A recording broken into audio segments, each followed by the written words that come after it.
The સ્ટેયર્સ unit 1 આપણે આજે ભણવાના છે read the passage. One day Rosie went to a grocery shop to buy a packet of bread. One day એટલે એક દિવસ રોઝી જાય છે. ક્યાં જાય છે? તો ગ્રોસરી શોપ, કરિયાણાનું શોપ હોય છે ને ત્યાં ગાડી જાય છે. To buy a packet of bread. શું? બ્રેડનું પેકેટ લેવા માટે જાય છે. કોણ? રોઝી જાય છે. બરાબર. When she saw that the shopkeeper was busy with other customers.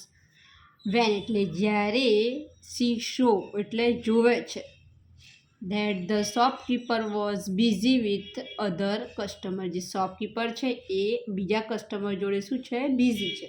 C stall મતલબ ચોરી કરે. સમ ટોફીઝ ફ્રોમ અ જાર. એટલે જે કાચની બરણીમાં જે ચોકલેટ મૂકેલી હોય, ટોફીસ મૂકેલી હોય છે, એ શું કરે છે? ચોરી કરે છે. કોણ કરે છે ચોરી? તો રોઝી. બરાબર. When she got back home. જ્યારે એ ઘરે આવે છે, her mother asked her from where she had got the ટોફીસ.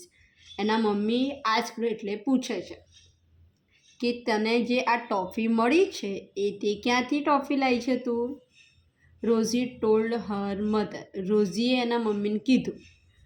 સાચી વાત બધી કહી દી. ટ્રુથ એટલે બધું સાચું કહેવાય. Her mother said it's really very bad to steal. એના મમ્મી કહે છે બહુ ખરાબ વાત કહેવાય. ચોરી કરવી એ બહુ શું કહેવાય? ખરાબ વાત કહેવાય. The shopkeeper might not be looking at you but dishonesty destroys faith in people. એટલે જે શોપકીપર છે બરાબર, એણે તો જોયું નથી, પણ આપણે તો આપણી ઓનેસ્ટી, પ્રમાણિકતા બતાવવી જોઈએ કે ના બતાવવી જોઈએ, એવું કહે છે એના mummy. So one should never steal or lie. તો એના મમ્મી કહે છે ક્યારે પણ, સ્ટીલ એટલે ચોરી અને લાય એટલે જૂઠું, ચોરી અને જૂઠું બોલવાનું નહીં. Rosie understood the words of her mother. Rosie એના મમ્મીના શબ્દો સમજે છે અને went back to the shop to return the toffees to the shopkeeper. અને પાછી ક્યાં જાય છે? શોપકીપરના ત્યાં શું કરવા? તો જે ટોફી હોય છે બરાબર, એ રિટર્ન કરવા જાય છે. કોણ? Rosy. I am sorry for that what I did. The shopkeeper. જે રોઝી છે એ શોપકીપરને શું કહે છે? સોરી કહે છે. જે એણે કર્યું, શું કર્યું? ચોરી કરી હતી ને એના માટે એ શોપકીપરને શું કહે છે? સોરી કહે છે.